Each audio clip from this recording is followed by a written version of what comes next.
अस्सलाम वालेकुम and welcome again to novel lights. तो कैसे हैं आप सब लोग? उम्मीद है आप सब लोग खैरियत से होंगे। आज हम स्टार्ट करने वाले हैं इस नॉवल को स्टार्ट करने से पहले जिसने अभी तक मेरा चैनल लाइक या सब्सक्राइब नहीं किया तो kindly like subscribe my channel and don't forget to press the bell icon. तो चलिए स्टार्ट करते हैं। कमरे में क़यामत खेज़ खामोशी तारी थी। एक सुई भी गिरती तो आवाज़ सुनाई देती। कीमती ईरानी गलीन को जूते की टो से ख़रीदता वडेरा आजकल नवाज़ अपनी तें खुद को पुरसकून रखने की कोशिशें कर रहा था, जबकि दावर का चेहरा पुरसकून और मुतमिन था। उसे अब कामयाबी की 100% उम्मीद हो चली थी। पर मेरी बेटी का क्या होगा? वडेरे के चेहरे पर दुनिया जहाँ की अज़ियत उभर आई थी। पेशानी की नसें फूल गई थी। दावर ने उसे देखा। अल्लाह मालिक है, कुछ ना कुछ हो जाएगा। उसे तसल्ली दी, मेरी बेटी मेरी इकलौती औलाद है। दो भाई ख़ानदानी दुश्मनी का तसल और दर्द तसल सिलसिले में मारे जा चुके हैं। बाकी रिश्तेदारों का भी यही हाल हुआ और जो बच्चे हैं वो मेरी दौलत पर नज़र लगाए बैठे हैं। ऐसे हालात में तो मेरी बेटी को ख़त्म करने से गुरेज नहीं करेंगे। मुझे ऐसे मैं उसे महफूज हाथों में देने के बाद ही कदम उठाऊंगा। वडेरा आजकल नवाज़ कामान की तरह तन गया। आप मुझ पर इतबार करें, आपकी साहबजादी को कोई तकलीफ़ नहीं होगी। आप जहाँ चाहेंगे मैं उन्हें छोड़ आऊँगा, या जैसा आप चाहेंगे वैसा करूँगा। आप फिलहाल खुद को पुलिस के हवाले कर दें, क्योंकि अब मज़ीद देर मुनासिब नहीं है। सचल नवाज़ कुछ देर दावर के वजीहा शक्ल और चेहरे को देखता रहा। उसकी आंखों में चमक सी आ गई। बाबा, मेरी एक शर्त है, अगर मानो तो ठीक है, वरना CIA और स्कॉटलैंड यार्ड वाले भी मेरी गिर नहीं बांध सकते। आप अपनी शर्ट बताएं। दावर बार बार किलाई पर बंधी रिस्ट भी देख रहा था। उसका ख्याल था कि वडेरा जान उसके परेशान कर रहा था। शायद पुलिस वालों की फ़ोकत बर्दाश्त आजमाना चाहता था। मेरी बेटी से शादी कर लो। सचल नवाज़ उसे हैरानियों के आकार में फेंक दिया, मगर वो अचानक लगने वाले झटके से संभल नहीं पाया था। वडेरे ने एक ऐसी कड़ी शर्त लगा दी थी, क्या घर वाले एक काबिल दहशतगर्द और गद्दार की बेटी से दावर की शादी कबूल कर लेंगे? वो खुद बेयकीन ऐसा नहीं चाहेगा, ना उसके रिश्तेदार या बात पसंद करेंगे, या फिर क्या होगा? सच्चल नवाज़ हमेशा की तरह जीत जाएगा और जो उसने कई माह से अपनी नींदें हराम की हुई हैं, अपना सुख चैन तबाह किया हुआ है, वो सब बेकार जाएगा और उसके कैरियर का इतना बड़ा केस यूं ही फाइलों में सड़ता रहेगा। कितनी देर वो हर पहलू पर गौर करता रहा और जब फैसला करके वो अपने एक नतीजे पर पहुंचा तो खुद को किसी हद तक कंपोज कर चुका था। ठीक है, मुझे आपकी ये शर्त मंजूर है। वो शिकस्त खोर लहजे में बोला। तुम बैठो, मैं अभी आता हूँ। वडेरा अंदर गायब हो गया। दावर पर सोच अंदाज में अपनी पेशानी मसर रहा था। एक दफ़ा खुद को मेरे हवाले कर दे सच्चल नवाज़, फिर मैं उसकी बेटी से अच्छी तरह शादी करूँगा। वो जहर खंद हो रहा था। इतने में सच्चल नवाज़ वापस आ गया। उसके हाथों में स्टाम्प पेपर था। लो, इसे पढ़ लो, मैं पक्का काम करना चाहता हूँ। वडेरा ने स्टाम्प पेपर उसकी तरफ बढ़ाया वो और मुस्तज़ब तसबस के आलम में पकड़ा। मैं दावर सई वल्द रहमान सई सच्चल नवाज़ की बेटी परवान नवाज़ से इस शर्त पर निकाह के लिए तैयार हूँ कि अगर सच्चल नवाज़ खुद को कानून के हवाले कर दे, चूँकि कल सच्चल नवाज़ हथियार डाल रहा है, इसलिए मैं उसकी बेटी से निकाह करूँगा। मैं खुदा को हासिर नासिर जान कर कह रहा हूँ कि आखिर दम तक उस रिश्ते और अहद को निभाऊँगा। बहुत खबीस है तू वडेरा। सच्चल नवाज़ उसने अंदाज ही अंदर तान पीसे। मैंने तुम्हारे चेहरे पर शराफत की चमक देखी है। तुम्हारे सांप का रिकॉर्ड और बायोडाटा मेरे सामने है। मैं तुम्हारे ख़ानदान के एक एक फ़र्द से वाकिफ़ हूँ, इसलिए मुझे यकीन है कि मैं अपनी बेटी को महफूज हाथों में दे रहा हूँ। दूसरे जिसके हाथों गैर महफूज हों वो तुम्हारे तरह खुदगर्जी होता है। दावर ने दिल में कहा, तुम साइन कर दो, मैं कल अपनी बेटी को बुला रहा हूँ, सब इंतज़ाम हो जाएगा। वडेरा अब कुछ मुतमिन सा था। दावर हवेली से लौटा तो बहुत परेशान था। सच्चल नवाज़ से किस चालाकी से उसे घेरा था। मम्मी डैडी लाहौर में थे। अगर उन्हें इल्म हो जाता कि कल वो एक ख़तरनाक मुजरिम की बेटी से निकाह कर रहा है तो जाने उनका क्या हाल होता। सच सोचकर उसका दिमाग फटा चाह रहा था और अब पीछे हटना भी तो मुमकिन नहीं था। कई माह की मुसलसल मेहनत के बाद वडेरा सरगर्म हुआ था, अपने जुराइम को तस्लीम किया था, तो वो कैसे शिकस्त तस्लीम कर लेता। दूसरे दिन वो बड़ी बेदिली से तैयार होकर हवेली पहुंचा। उसने अपने तख्तों को इस बात की हवा भी नहीं लगने दी थी, क्योंकि दिल में वो कुछ और सोचे बैठा था। वडेरा साईं, फ़िलहाल मैंने अपने घर वालों को नहीं बताया। हालात ज़रा मामूल पर आ जाएँ तो मैं बताऊँगा, क्योंकि वक़्त का यही तकाज़ा है। उसने आयज़की से कहा। वडेरा बहुत खुश लग रहा था, उसकी बात को अहमियत नहीं दी। ठीक है बाबा, कैसी जैसी या तुम्हारी मर्ज़ी, वो बेनियाज़ी से बोला। तो दावर का खून खोल कर रह गया। सब इख्तियार रात रखते हुए भी वो इस वक्त कितना बेख्तियार था, बेबस था। वो खून के खून पी कर रह गया। वडेरा सच्चल नवाज़ के पुराने जानिसारों और नमक ख्वारों की मौजूदगी में निकाह हुआ। मेरी बेटी अब तुम्हारी हिफाजत में है। मैं चाहता हूँ कि केस का फैसला होने तक उसे मेरी असलियत का इल्म न हो। तुम जब तक अपने घर वालों को राज़ी कर मुझे پکا یقین ہے موت کی سزا کے علاوہ مجھے کوئی سزا نہیں ملے گی، پر میرے جرائم کی سزا میری بیٹی کو نہ دینا۔ میں تمہارے آگے ہاتھ جوڑتا ہوں۔ وڈیرے کے ہاتھ اس کے آگے باندھے ہوئے تھے۔ داور کو عجیب سا محسوس ہوا تھا۔ ٹھیک ہے، ایسا کچھ نہیں ہوگا، اس نے اس سے زیادہ خود کو تسلی دی۔ مجھے پتا تھا تم ایسا نہیں کرو گے۔ بہرحال میری دھی کا خیال رکھنا، حویلی چکر لگاتے رہنا۔ جب اپنے گھر والوں کو راضی کر لو تو حیات کو بتا دینا میں تم بیٹی کی شادی میں شامل نہیں ہو سکوں گا۔ سچل کے چہرے پہ اندر کا دکھ ابھر آیا تھا۔ داور بعد میں فوراً چلا آیا، اس کا کام ختم ہو چکا تھا۔ سکھڑ میں پوسٹنگ کے دوران ہی اس کا آخری کیس تھا۔ کل سچل نے ہتھیار ڈال دینے تھے۔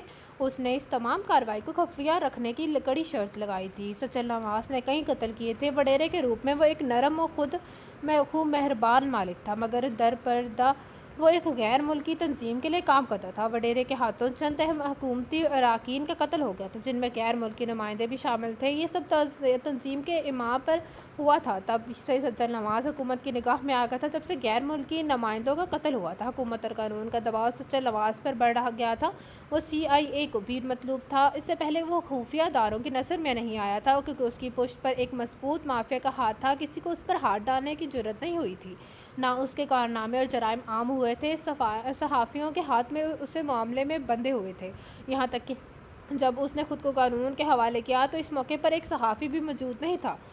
داور مجرموں کی نفسیاتی کمزوریوں سے خوب واقف تھا۔ اس نے انتہائی ذہانت سے سچل نواز کے گرد جال بنا تھا اور وہ داور کے جال میں پھنس کر خود کو قانون کے حوالے کرنے پر تیار ہو گیا تھا۔ یہ الگ بات تھی کہ جاتے جاتے وہ داور کے جال میں داور کو ہی پھنسا گیا تھا۔ داور اسپیشل پولیس ڈپارٹمنٹ میں تھا، انتہائی قابل اور جینیس آفیسر، مگر سچل کے معاملے میں اس کی ذہانت خاص کام نہیں آئی تھی۔ وہ مچے سے اپنا بوجھ اس کے کندھوں پر پھینک گیا تھا اور داور نے تو اس بوجھ کی شکل بھی نہیں دیکھی تھی اور نہ اسے شوق تھا۔ DC سکھڑ نے اسے تمام کیس میں حصہ لینے والے اہم افسران کے اعزاز میں ڈنر دیا تھا، جن میں داور بھی شامل تھا۔ بذات خود اس نے داور کی تعریف کی۔ تمام افسران نے کھلے دل سے سارے کیس کا کریڈٹ داور کے کھاتے میں ڈالا تھا۔ وہ بجا طور پر اس کا مستحق تھا۔ گرفتار ہونے سے پہلے وڈیرے نے اس سے کہا تھا وہ اپنی بیٹی کو زیادہ دیر رشتہ داروں کے آسرے پر نہیں چھوڑ سکتا، اس لیے وہ جلد از جلد کھڑ والوں کو راضی کر کے اپنی امانت کو لے جائے۔ لفظ امانت پر داور اندر تک کڑوا ہو گیا تھا۔ ایک خطرناک کرمنل کی بیٹی اس کی امانت ہو گئی تھی، قسمت کی کیا ستم ظریفی تھی۔ حیات بابا سائیں کب آئیں گے؟ پروا پریشان ہو گئی تھی۔ ہاسٹل سے آئے اسے ایک ہفتہ ہو چلا تھا۔ حیات نے بتایا تھا کہ وہ ضروری کام سے اسلام آباد گئے ہوئے ہیں۔ جب انہوں نے علی ڈینو کو اس کے ہاسٹل روانہ نہ کرنے کے فوراً چلے آنے کے لیے کہا تو وہ اسی وقت ٹھٹک گئی تھی۔ پتہ نہیں کیا بات تھی۔ بابا سائیں نے پہلے تو ایسے کبھی اس طرح نہیں بلوایا۔ ان کا انداز پہ بھی اسرار بھرا ہوا تھا اور جیسے ہی اس حویلی آئے کچھ دیر ہوئی تھی، اسرار بھی ختم ہو گیا تھا۔ انہوں نے کہا کہ آج شام تمہارا نکاح ہے۔ پروا کو شدید دکھ اور حیرت ہوئی۔ بابا سائیں کا لہجہ اتنا پتھریلا اور بے لچک تھا کہ اسے دوسری بات کرنے کی ہمت ہی نہیں ہوئی۔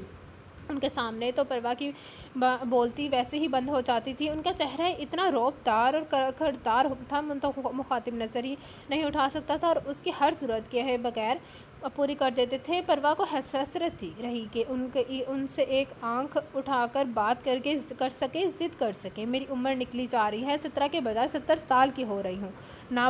جو بابا سائیں مجھے بوجھ تصور کر رہے ہیں، اس کی سوچ کہتے تھی پھر حویلی میں کوئی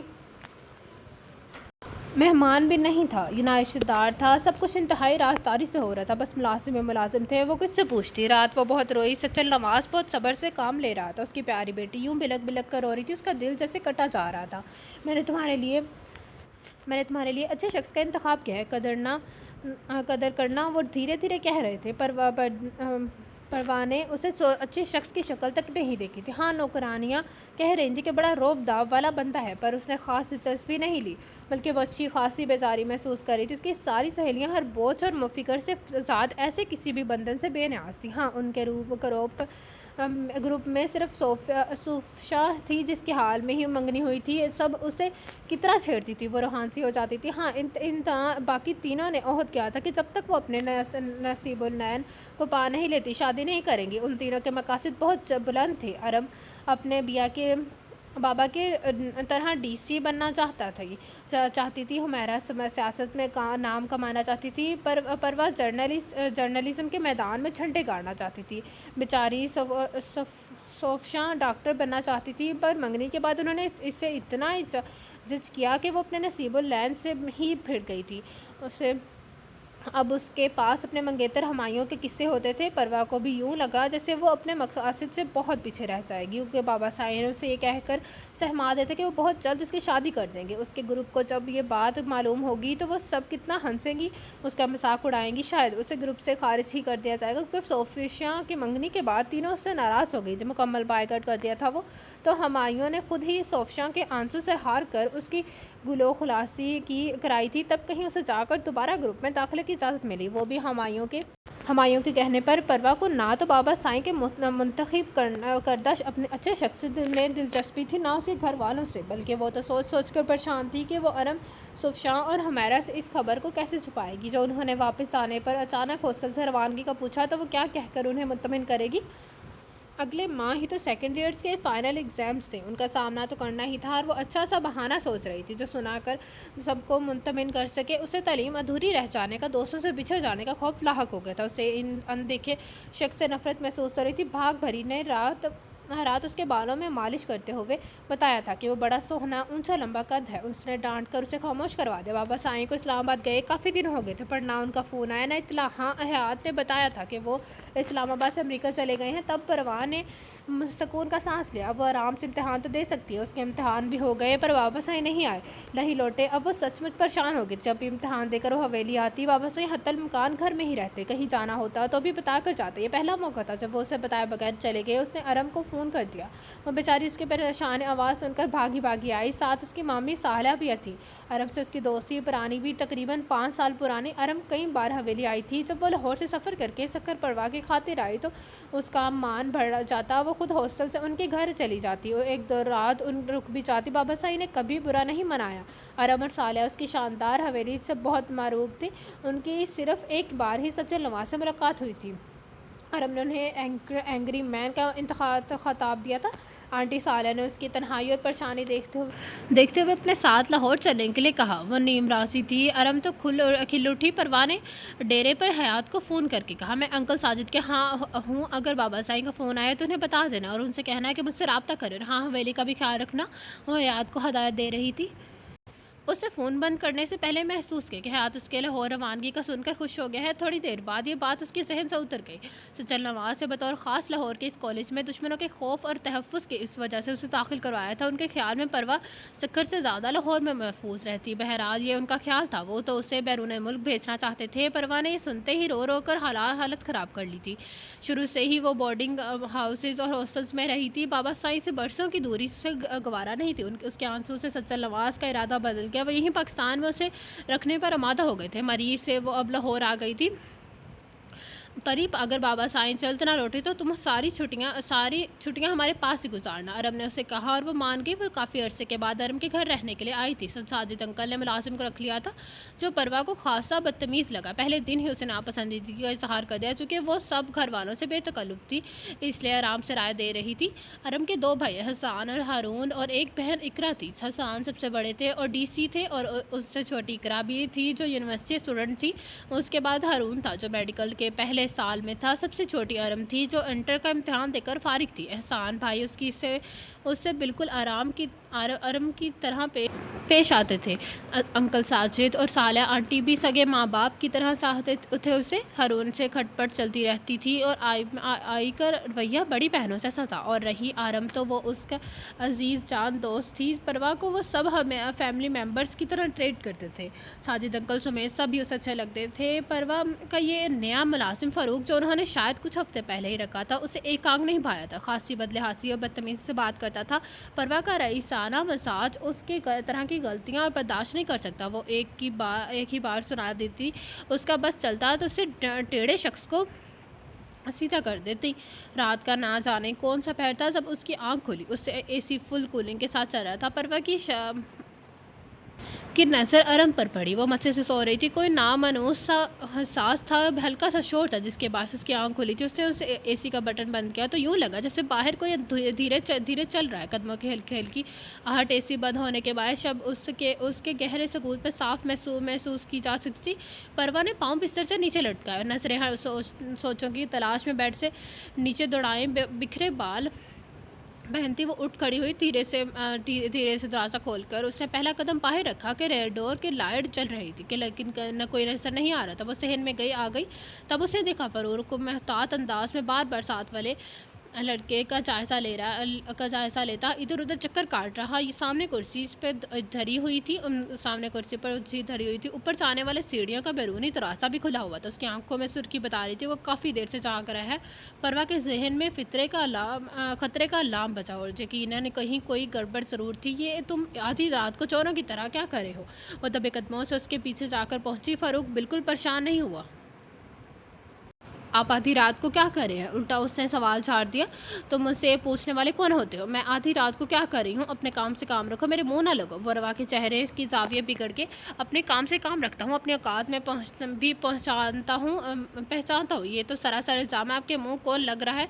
वो ज़ोमनी अंदाज में बोला। परवा ने उसके अल्फाज पर गौर नहीं किया और दोबारा अपने सवाल को दोहराया। देखिए बराए मेहरबानी मुझे अपने काम करने दे, चाहे तशरीफ़ ले जाए। वो सख्त बदमसारा हो रहा था। क्यों चाहूँ? तुम मुझे हुक्म देने वाले कौन होते हो? 2 टके के मामूली से मुलाजिम। वो झपट कर बोली। देखिए मोहतरमा मुझे अपना काम करने दे। फ़ारूक ने उसके आगे हाथ जोड़ दिए तो वो उसे घूरने लगी। ये नज़रों के तीर बाद में चलाइएगा, फ़िलहाल मेरा घायल होने का इरादा नहीं है। वो नीची मगर शरीर आवाज़ में बोला। परवा के तलों से आग लगी और सर पर भुजी। तुम बेहुदा आदमी अपने हद में रहो। मैं तो हद में ही रहना का कायल हूँ। आप मेरी कोशिशों को नाकाम बना देती। वो मज़े से बोला तो वो पैर पटकती तेज़ से चलती कमरे में आ गई। यह बहुत ज़रूरी था। फ़ारूक उसके जाने के बाद आयशा से बोला, तौबा ये तो इंतहाई खबीस आदमी है, मुझे इसकी शिकायत करनी पड़ेगी। वो 4 चोट की मार पर आऊँगी कि सीधा तेज़ तीर हो जाएगा। कमीना हीरो बनने की कोशिश कर रहा है। उन सबको तो देखो इसे कितना सर चढ़ाया हुआ है। सारे जहाँ का दर्द तो अंकल साजिद की फैलमी में है। लो अब मुलाजिम भी मालकों की बराबरी करने लगे हैं, उनके मुंह लगने लगे हैं। अल्लाह बचाए, आज सारे क़यामत में है। अगर ऐसा नौकर हवेली में होता तो अब तक उसे शूट कर चुकी होती। वो करवट बदल कर सोने की कोशिश करने लगी। अरम और परवा दोनों लॉन में क्रिकेट खेल रहे थे। परवा बाउलिंग कर रही थी जबकि अरम को क्रेज पर जमी खड़ी थी। परवा आजिज़ आई हुई थी। अब अरम साहिबा ने जो गेंद को हट लगाई तो वो उड़ती हुई साथ वाले बंगले में चली गई। चक्का है। वो चहकी तो परवा उसे नापसंदीदगी से देखने लगी। अब बाल उठाकर कौन लाएगा? उसे अपनी बारी परेशान कर रही थी। हसान भाई ने इधर जाने से मना किया है, बाल पर फातिहा पढ़ लो। अरम ने उसे चिढ़ाया तो वो नाराज़ हो गए। अरम डियर फातिहा को पढ़ लो, अभी देखना कैसे आती है बॉल। उसे चुटकी बचाई। उसकी बड़ी बड़ी आंखें चमक रही थी। खुद जाओगी?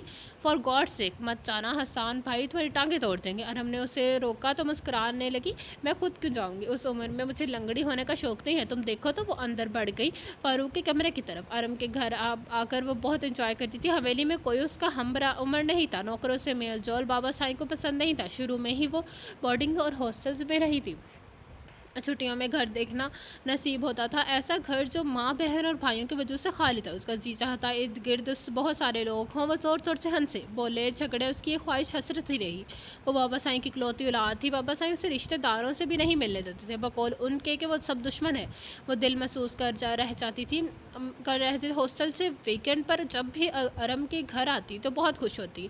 परवा ने दरवाज़ा खुद खेला पर ये क्या खुला? वो पहले पर ना खुला, यकीनन अंदर से लॉक था। उससे ज़ोर से दस्तक दी तो फ़ारूक नमदार हुआ। उसके चेहरे से वाह से झलक रहा था कि उस वक़्त उसे ये दस्तक बहुत नागवार गुजरी है। फरमाइए आप क्या आफत आ गई है?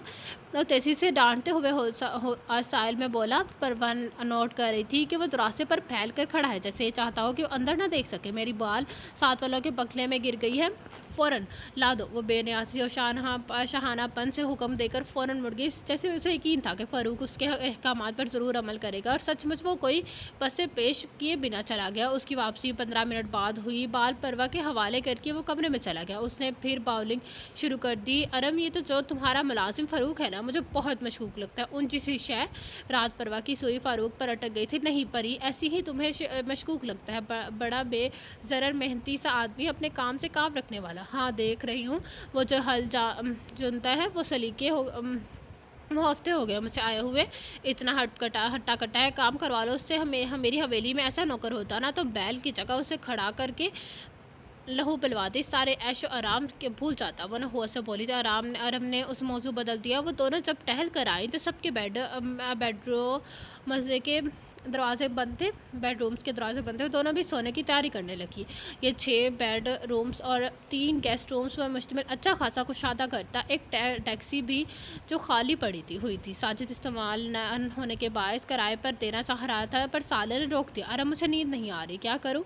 उसे मर्जी से सोई अरम को हिलाया तो वो उसे डांट कर फिर से सो गई। परवा जिस रोज़ दोपहर को सो जाती है, उस रात उसे नींद ही नहीं आती थी या देर से आती, जबकि अरम दोनों टाइम मज़े से भरपूर नींद पूरी कर लेती थी। परवा तो अपनी नींद की आदि अधूरेपन से तंग थी। इतनी जल्दी कैसे सो जाती है? अब अरब मज़े से सो रही थी और वो उसे बेबसी से देख रही थी। ये तय था, वो हरगिज़ उठने वाली नहीं है। पर बाहर निकल आई तो कॉरिडोर की लाइट्स हंस पे मामूल चल रही थी। लैंप पोस्ट भी ऑन था। ऊपर से आने वाले बैरूनी दरवाज़ा बंद था। वो घूमकर अंदर आई। ये दरवाज़ा खुला हुआ था। सीढ़ियों के दोनों तरफ दरवाजे थे, एक अंदरूनी और बैरूनी। तो बवक़्त ज़रूरत किसी दरवाजे से भी छत पर जाया जा सकता है। वो सीढ़ियाँ चढ़कर ऊपर आके दूर दूर तक रोशनियाँ जगमगा रही थी। वो साथ वाले बंगले का जायज़ा लेने लगी। तमाम लाइट्स ऑन थी, लेकिन कोई नज़र नहीं आ रहा था। वो दाईं तरफ आ गई। यहाँ से गेट और सड़क नज़र आ रही थी। वो अचानक चकचक बाहर देखने लगी। अचानक सीढ़ियों पर चढ़ते कदमों की आवाज़ आने लगी। वो सांस रोककर दीवार के साथ लगी।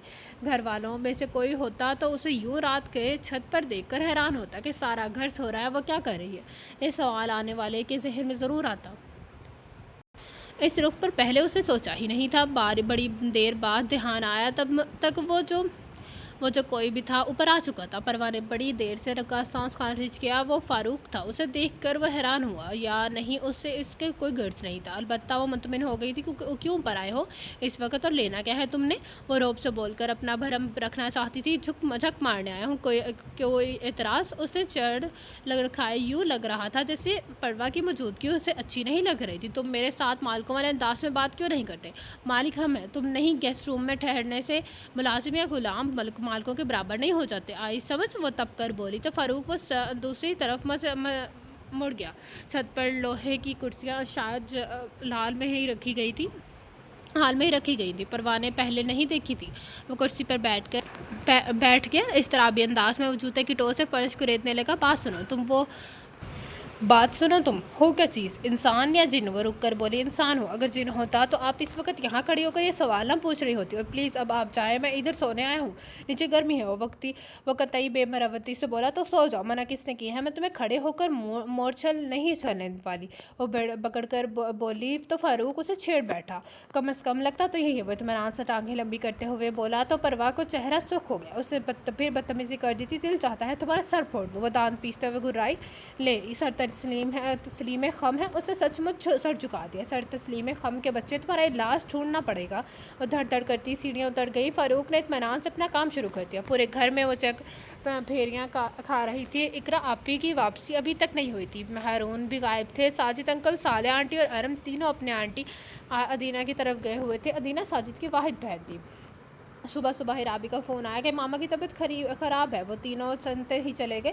इकरा का पेपर था, वो यूनिवर्सिटी चली गई। वापसी से उसे आंटी की तरफ जाना था। सालिया ने परवा की नींद की वजह से उसे नहीं उठाया था। इकरा उसे कह दिया था कि वापसी से उसे लेती आना। इकरा ने उसके सरहाने पे काम छोड़ दिया था और खानसामा से कहा था कि उसके उठने पर उसे नाश्ता बना देना। बेदार होने पर वो इकरा आपी का पैगाम पढ़ चुकी थी। उसका नाश्ता भी तैयार था। चाय फ्लास्क में थी, यहाँ तक कि स्लाइस पर मक्खन और जाम भी लगा हुआ था। उसे इकरा आपी पर प्यार आया। नाश्ता करके वो फिर सो गए। उठी तो म्यूज़िक से दिल बहलाती रही। 2 बजे के करीब जब वो लंच करके फारिग हुई थी तो इकरा आपी का फ़ोन आ गया। उन्होंने कहा कि वो अदीना आंटी की तरफ है, वो हारून के साथ आ जाए। उसकी तन्हाई के ख्याल से कह रही थी। न जाने हारून भी कहाँ गायब था। अलबत्ता उसकी बाइक पोर्च में खड़ी थी। परवा दुआ करने लगी कि हारून जल्दी से आ जाए, पर उसकी जगह फारूक आ गया। वो फ्रिज से बोतल निकाल कर पानी पीने लगी। जब वो तेज़ से चलता उसके करीब आए, फारूक ने पानी का ग्लास मुंह तक ले जाते रोक लिया। वो उसके मुंह से निकलने वाले किसी नए शाही हुक्म का इंतज़ार कर रहा था। फारूक मुझे फ़ौरन आंटी अदीना की तरफ छोड़ा और वो जल्दी से बोली, मगर तीनों गाड़ियाँ घर पे नहीं हैं। उसने आगाह किया, हारून की बाइक तो है, कामचोर आदमी। वो चमक कर बोली, पर चाबी तो शायद उनके पास ही है। उसने असर पेश किया, हारून घर में नहीं है, बाइक है, चाबी भी घर में ही होगी। तो फिक्र मत करो, मैं ढूंढ कर ले आती हूँ। वाकई वो चाबी ढूंढ कर ले आई। अब चलो फ़ौरन। उसे हुक्म दिया। मैं कपड़े बदल कर मुँह हाथ धोकर दोनों इतनी गर्मी और धूल मिट्टी से अट कर आया हूँ। फारूक ने अपने शिकन मैले कपड़े पर नज़र दौड़ाई। कोई नहीं, तुम्हें देखकर मरने वाले ऐसा ही समझे, ऐसे ही आ जाओ। कोई नहीं तुम्हें देख कर मरने वाला, ऐसे ही आ जाओ। वो मखसूस तहमक बड़े अंदाज में बोली। हो सकता है कोई हो। फारूक ने क्लास रखते हुए शरीर नज़रों से उसे देखा। आप मेरे साथ जाएंगे, लोग कहेंगे कि जितनी खूबसूरत सीना के साथ आदमी कैसा है। मैं तो आपके ख्याल से कह रहा हूँ। वो जानकर उसे छेड़ बैठा। शक्ल देखिए आईने में, तुम मेरा ख्याल करने वाले कौन होते हो? अगर आइंदा ऐसी कहा तो शूट कर दूंगी। कितनी बार कहा है, हद में रहा करो। उसे घूर रही थी। शक्ल आईने में रोज़ देखता हूँ, आईना झूठ नहीं बोलता। ऊपर वाले का शुक्र अदा करता हूँ। बेनियाज़ी से कहकर मोटरसाइकिल स्टार्ट करने लगा। परवा संभल कर बैठ गई। आंटी अदीना का घर खासा दूर था। फारूक सीधी स्पाट सड़क पर तेज़ रफ्तारी से मोटरसाइकिल दौड़ा रहा था। सामने जाने के स्पीड ब्रेकर पर उसकी नज़र पड़ी थी। वह रफ्तार कम न कर सका। संभलने की कोशिश में परवा फारूक पर जा गिरी। बेख्तियारी उसने फारूक को थाम लिया। तो तुम ठीक तरह से नहीं चला सकते हो। पीछे हटकर नाराज़गी और गुस्से के मिले जुले तासरा समेत बोली, मेरा क्या कसूर है? अगर आगे स्पीड ब्रेकर मेरी नज़र में नहीं पड़ी थी। मैं तो ऐसे ही चलाता हूँ, जिसको पसंद हो बैठो वरना उतर जाए। वैसे भी मैं ज़बरदस्ती भगाकर या उठाकर तो नहीं लाया हूँ। आपको खुद आपने मुझे कहा था कि छोड़ा। वो बेबाकी से कहे जा रहा था, पर वह उसके अल्फाज पर गज़बनाक हो गई। मैं तुम्हें कत्ल कर दूँगी। यही सड़क पर वो दिल चलाने वाले अंदाज में मुस्कुराया। मैं तुम्हें आखिरी बार वार्न कर रही हूँ। अगर आइंदा मेरे साथ कोई वैसी बात कही तो मैं फिर तुम्हें देख लूँगी। अपना मुकाम पहचानो, मेरे मुंह ना लगा करो। बाइक रुकते ही वो उस पर उलट पड़ी। फारूक का जी चाह रहा था उसे रईस सादी का दिमाग दुरुस्त करते। मुलाजिम तो उसकी नज़र में कीड़े मकोड़ों से भी बदतर थे। वो उसे भी अपना मामूली गुलाम तस्वर करती, तभी तो इतने हद तक अमीज़ अंदाज के तरीके से पेश आती थी। आपको मुलाजिम रखने के लिए यही शख्स मिला था। इतना बदतमीज़ सा है, फजूल सा है। उस काम भी ख़ास नहीं करता, मुफ्त की रोटियां तोड़ता है। आपने बताया था कि हसन भाई और अंकल ने उसे ड्राइवर रखा था, पर वो दोनों तो ज़्यादातर खुद ही गाड़ी ड्राइव करते हैं। आप भी कहीं जाना हो तो खुद जाती हैं, फिर उसे तनख्वाह किस बात की मिल रही है? ऊपर से आप सब ने उसे इतना सर पर चढ़ा रखे। परवा का मुँह फूला हुआ था। क्यों परी, उसने तुम्हें कुछ कहा है? इकरा प्यार से उसके गाल से हिलाते हुए बोली, मुझे कहकर तो देखे, कुछ सर न फोड़ दो उसका। वो जोश से मुस्कान तान कर खड़ी हो गई। इकरा के लबों पर मुस्कुराहट आ गई। अच्छा परी देखेंगे उसे बहलाया। परवा का दिल आइसक्रीम खाने को चाह रहा था। ये पर मुश्किल थी कि उस भरी दोपहर में अरम के साथ आइसक्रीम खाने जाने के लिए तैयार नहीं थी। उसने पर हारून की मिन्नत की कि हमें आइसक्रीम ला दो, पर वो बेमरवती से इनकार करके कमरे में घुस गया। अब वो किससे कहती है? हसन भाई। इकरा आपी के रोब की वजह से वो ये बात उनसे कह भी नहीं सकती थी। हसन भाई तो वैसे भी घर में नहीं थे। इकरा आपी सो रही थी। अगर वो उनसे कहती तो वो हरगिज़ इनकार न करती, पर वो उन्हें नींद से उठाना नहीं चाहती थी। कम से कम वो अरम की तरह तोता चशम तो नहीं रही थी। अब ला देकर फारूक बचा था। उसके नखरे भी मालिक से कम नहीं थे। परवा को उसे हुक्म देकर बड़ा मज़ा आता था। उसका तहकमाना मिजाज बड़ा तस्कीन पाता था। उसने तो अपने इशारे पर हुक्म की तामील होते हुए देखी थी। ये फारूक किसकी खेत की मोली थे। गोंदे की तरह एक ख्याल उसके जहन में लपका। वो सीधी फारूक के कमरे में दस्तक दिए बगैर घुस गई। वो सो रहा था। उठो। परवा ने बगैर झपके और झिझकते उससे हिलाया। वो औंधा तकिए में मुंह छुपाए सो रहा था। नासिक हाथों ने बड़ी बेमरवती से और सख्ती से उसे छुआ था। उसे अचानक ताज पर सीधा हुआ तो परवा ने देखा कि उसके ऊपर जिस्म पर कोई कपड़ा नहीं है। परवा को जू फशां की बात याद आ गई। तुम्हें देर से अकल आती है। लाख वो मुलाजिम सही, पर था तो मर्द। वो कितने धड़ल्ले से दस्तक दिए बिना कसाई थी, और फिर किस तरह से उसे छोड़ा था। जी फरमाइए, अब कौन सा काम करवाना है? वह नींद के खमार पर बहुत जल्द आंखें बमुश्किल खोलता हुआ बोला और उठ बैठा। उसे शर्ट की तलाश में इधर उधर निगाह दौड़ाई। वो सोफे पर पड़ी थी। वो परवा के करीब से गुजरकर सोफे की तरफ बढ़ा। मुझे आइसक्रीम ला दो, वो कहकर भाग आई।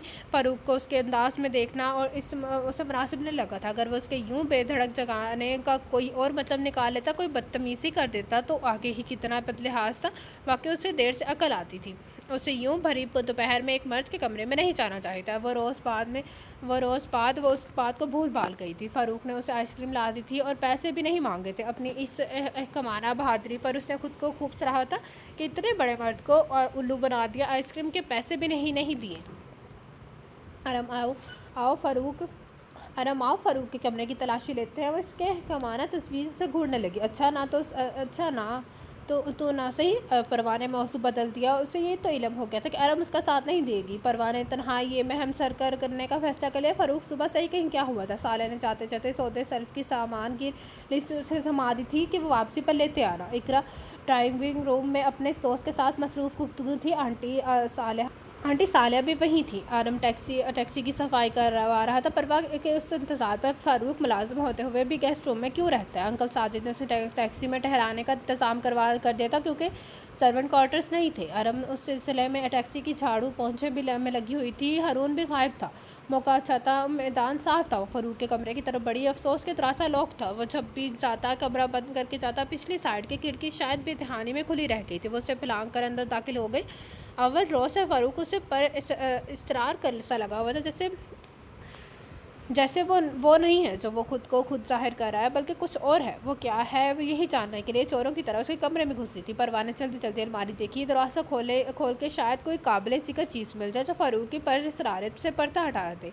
तीसरा दरवाज़ा लॉक था। उसने इधर उधर हाथ मारे कि शायद चाबी मिल जाए, और चाबी मिल गई। दरवाज़ा खुलने पर उसकी आंखें हैरत से फट गई। सामने काला स्याह जदीद तर्ज का छोटा सा रिवॉल्वर उसका मुंह चढ़ा रहा था। रिवॉल्वर के नीचे 2-3 कार्ड्स पड़े थे। उससे पहले कि उसका हाथ उन कार्ड्स की तरफ बढ़ता, मैं वो साकत हो गया।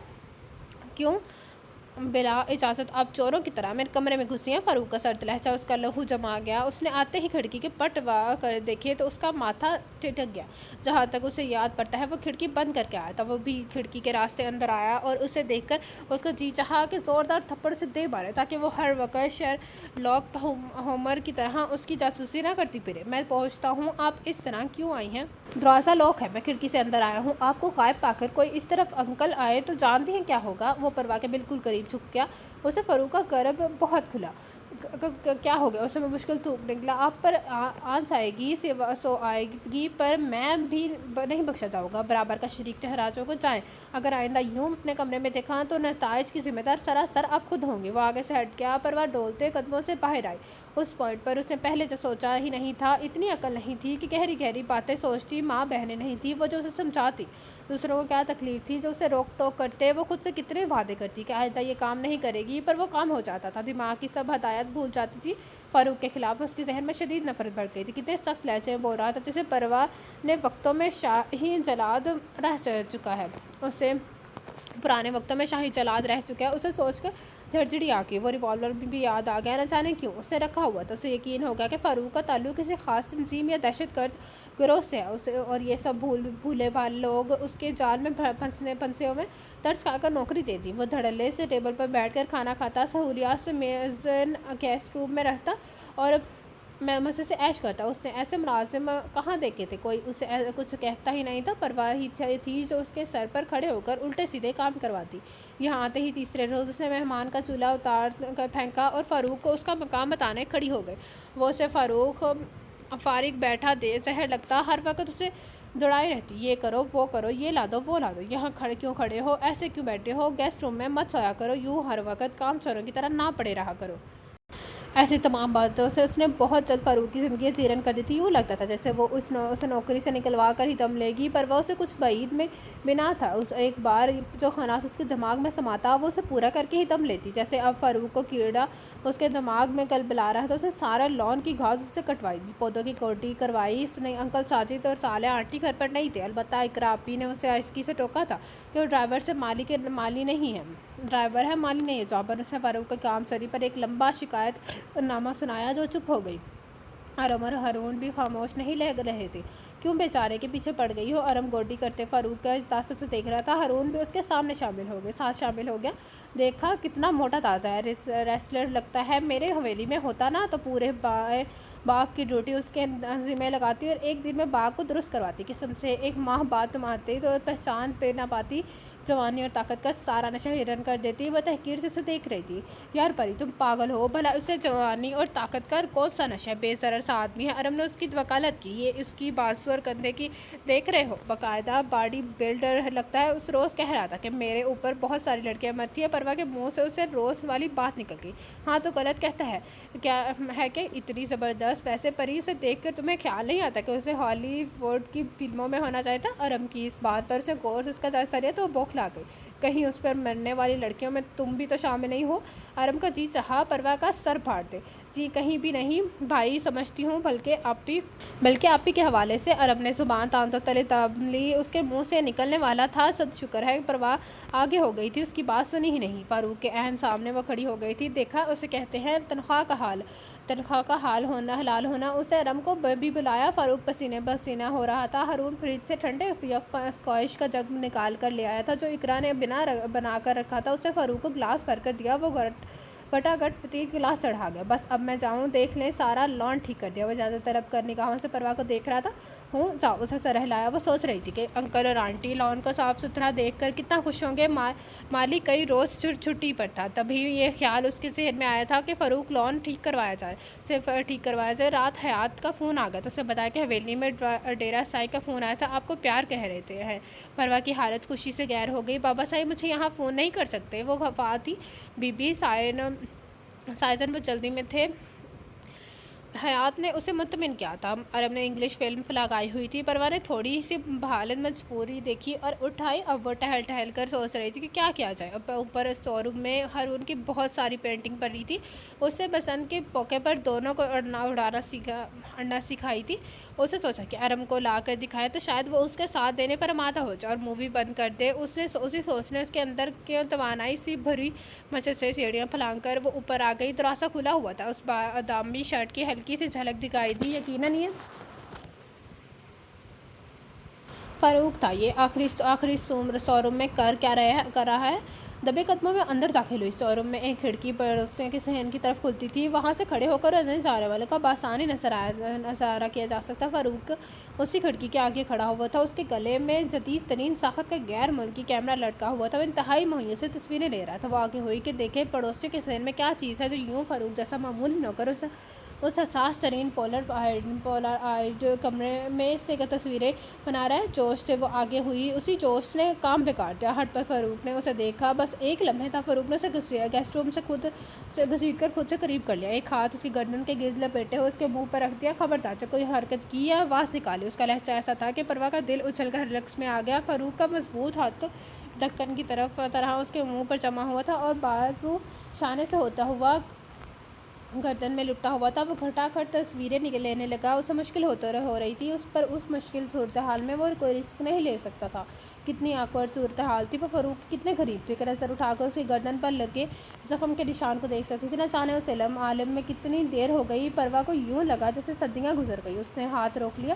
اگر نیچے جا کر کسی سے کچھ تو کہا تو آپ کی یہی بدنامی ہوگی۔ اس گستاخی کے لیے معذرت خواہ ہوں، یہ میری پر یہ مجبوری ہے۔ آپ ہی عین وقت پر نازل ہوگے۔ فاروق نے اس کے گرد لپیٹا اپنا فولادی بازو ہٹا لیا۔ وہ ایک کے بجائے دو سیڑھیاں اتر کے آئی تھی اور سیدھی کمرے میں گھسی تھی۔ آنسوں کے سمندر ابل پڑنے پر کو بےتاب تھے۔ اسے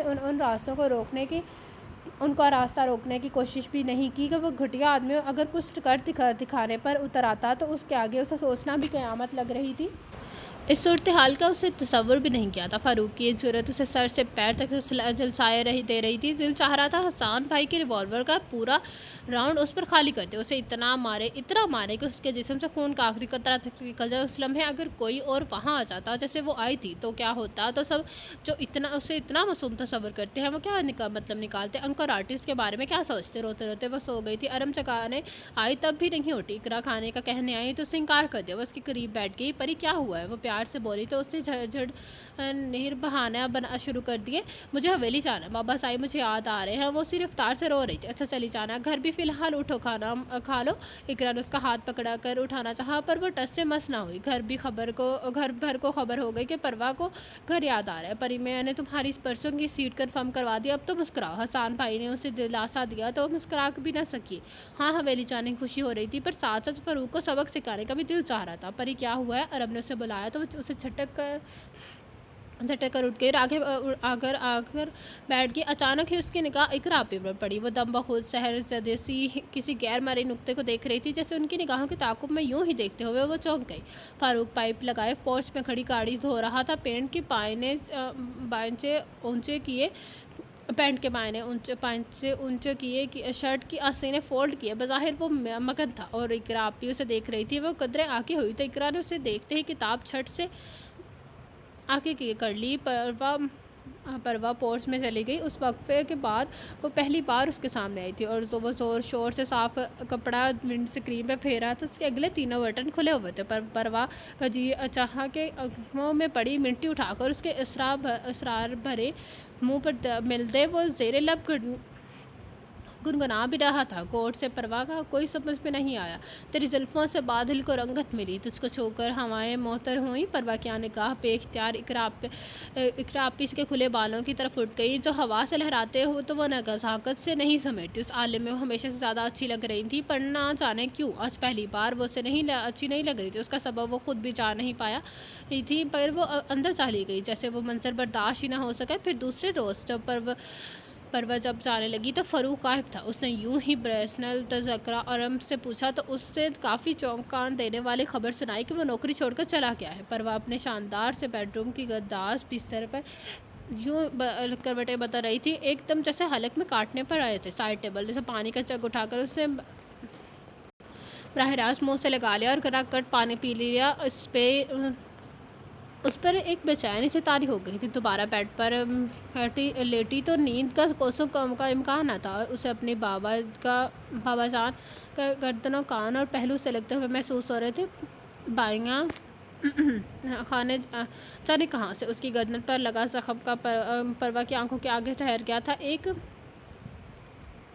ہاتھ سے اسے اپنے منہ پر جمع محسوس ہو رہا۔ وہ زور سے رونا چاہ رہی تھی پر رو نہیں پا رہی تھی۔ فاروق تم بہت خراب ہو، اسے سسکی لیتے ہوئے تکیے میں منہ چھپا لیا۔ ایک دن اداس دن، تمام شب اداس، کس سے کیا بچھڑ گئے جیسے کچھ بچا نہیں۔ حویلی کے تمام ملازمین ہی پرواہ کی بغیر معمولی خاموشی کو محسوس کر رہے تھے۔ جب سے آئی تھی چپ سی تھی، کسی ملازم کو اس کی سستی پر ڈانٹنا بھی نہیں تھا، نہ سر پر کھڑے ہو کر کام کروایا۔ بھاگ پری اور ماروی اس وقت بھی اس کے بارے میں بات چیت کر رہی تھی۔ بھاگ پری دیکھ تو بی بی سائرن کا رنگ کتنا پیلا ہو گیا ہے۔ اسے سنگی بینچ پر گم سم بیٹھی پرواہ کی طرف اس کی توجہ دلائی۔ اتنے میں حویلی کی پرانی اور ڈھیر عمر ملازمہ فاطمہ بھی ادھر آ گئی۔ ان دونوں کے استشاد ظاہر ہونے کے بعد وہ سیدھے پروا کی طرف بڑھ گئی۔ پروا ان سے بڑے احترام سے پیش آتی تھی۔ دیرانی کسی نے کچھ کہا تو نہیں دیا جو یوں چپ ہو؟ وہ گھاس پر بیٹھ گئی تھی۔ نہیں اماں، پروا بے دلی سے مسکرائی۔ پھر میری دھی کو نظر لگ گئی ہے، میں ابھی مرچیں وارتی ہوں آپ کے اوپر سے۔ فاطمہ اندر جو مرچیں لینے چلی گئی وہاں مجھے نظر لگ گئی، بہت بڑے دیو کی۔ اس کا دل اندر سے رونے لگا۔ فاطمہ مرچیں لے آئی تھی۔ دی یوں نہ رہا کرو، وہ ڈیرا سائیں کی جان ہے تم میں۔ وہ اس کے گرد مرچیں پھیرتے ہوئے تلقین کر رہی تھی۔ پروا کی آنکھوں سے ایک آنسو ٹپکا اور قمیص میں غائب ہو گیا۔ اور میری جان تو کوئی بھری دوپہر میں ساتھ لے گیا ہے، اس کے دل نے پھر دہائی دی۔ بھاگ بھری اس کے گیلے بالوں کو نرمی سے سلجھا رہی تھی۔ پانی بالوں سے ٹپکتا ہوا اس کی قمیص کو نم کرتا جا رہا تھا۔ بی بی سائرن، آپ کے بال کتنے سنہرے ہیں۔ بھاگ بھری نے بے اختیار تعریف کی تو اس کے کانوں میں گنگنایا تھا کہ تیری زلفوں سے بادل کو رنگت ملی، بس اب جاؤ میں خود کر لوں گی۔ پروا نے برش اس کے ہاتھ سے لے لیا۔ اداسی اور بے قلی نے اس کے پورے وجود کو ڈھانپ لیا تھا۔ حویلی کے ملازمین اور ارم کے گھر میں اگر کسی کو یہ خبر ہو جاتی کہ وہ ایک معمولی نوکر کے بارے میں اس طرح سوچ رہی ہے تو وہ سب کی نظروں میں گر جاتی۔ وہ اسے پاگل گردانتے، بھلا کہاں پروا اور کہاں فاروق جیسا معمولی نوکر جسے وہ ہر وقت ڈانٹ کر تحقیق کر کے اس کا مقام یاد دلانے کی کوشش کرتی تھی۔ وہ ہر وقت دوڑاتی تھی۔ اسی فاروق کے بارے میں اس کے احساسات بدل چکے تھے۔ اگر بابا سائی کو اس کے خیالات کی خبر ہو جاتی تو یقیناً وہ تمام لحاظ بالائے طاق رکھتے ہوئے پروا کو گولی مار دیتے، کیونکہ جس شخص کے ساتھ انہوں نے پروا کا نکاح کیا تھا وہ ان کی نگاہ میں بہت بلند تھا۔ وہ اکثر کئی بار اس کی تعریف کر چکے تھے۔ ان کی باتوں سے اس نے اندازہ لگایا تھا وہ بہت جلد اس کی شادی کر دیں گے۔ پروا کو اس شخص سے 1% بھی دلچسپی نہیں تھی۔ اس رشتے نے اس کے اندر کوئی جذبہ نہیں جگایا تھا، الٹا وہ لاہور سے لوگ اپنے ساتھ لگا لائی تھی۔ اس پر مستعصیہ کہ وہ فاروق کے بارے میں کچھ بھی نہیں جانتی تھی سوائے اس کے کہ وہ ڈرائیور ہے اور اسے احسان بھائی نے رکھا تھا۔ اب تو وہ ان کی ملازمت بھی چھوڑ چکا تھا۔ اسے اضطراب اور بے قلی کے حوالے کر کے جانے وہ خود کہاں چلا گیا تھا۔ اس روز اسے بے اختیار ارم کو نمبر گھما ڈالا تھا۔ سالہ آنٹی اور اقرا سے بات چیت کے بعد ارم کی باری آئی۔ کیسی ہو تم؟ وہ آہستہ سے بولی، میں تو ٹھیک ہوں۔ یہ تمہاری آواز کو کیا ہوا ہے؟ تھکی سی لگ رہی ہو، کہیں پائیں باغ خود ہی تو ٹھیک نہیں کرنے لگی۔ ارم نے اسے چھیڑا تو وہ بے اختیار فاروق کے بارے میں پوچھ بیٹھی۔ وہ جو تمہارا ڈرائیور تھا پھر نہیں آیا؟ اس کے لہجے کی بے قراری چھپائے نہیں سن رہی تھی۔ ارے نہیں، تمہاری ڈانٹ کے بعد وہ بھاگ گیا، اب تو کبھی نہیں آئے گا۔ ویسے بسے کی بات یہ ہے ہمارے ساتھ والا جو شاندار سا سپر لگژری بنگلہ تھا وہ اس نے وہاں ملازمت کر لی۔ ارم چہکی بات ہی ختم ہو گئی تھی، وہ کیسے بات آگے بڑھاتی، ارم کی نگاہ میں اس کا کیا بھرم رہ جاتا، وہ کیا سوچتی۔ تو یہ تھا آج کے ناول کے فرسٹ پارٹ کا اینڈ۔ کیسا لگا آپ سب کو ناول کمنٹ باکس میں اپنا رائے ضرور کیجیے گا۔ جیسے ابھی تک میرا چینل لائک سبسکرائب نہیں کیا تو کہانی لے کے سبسکرائب میرا channel and don't forget to press the bell icon. آپ لوگ سے ملاقات ہوگی کل اس ناول کے نیکسٹ پارٹ کے ساتھ۔ کمنٹ باکس میں اپنا رائے ضرور کیجیے گا۔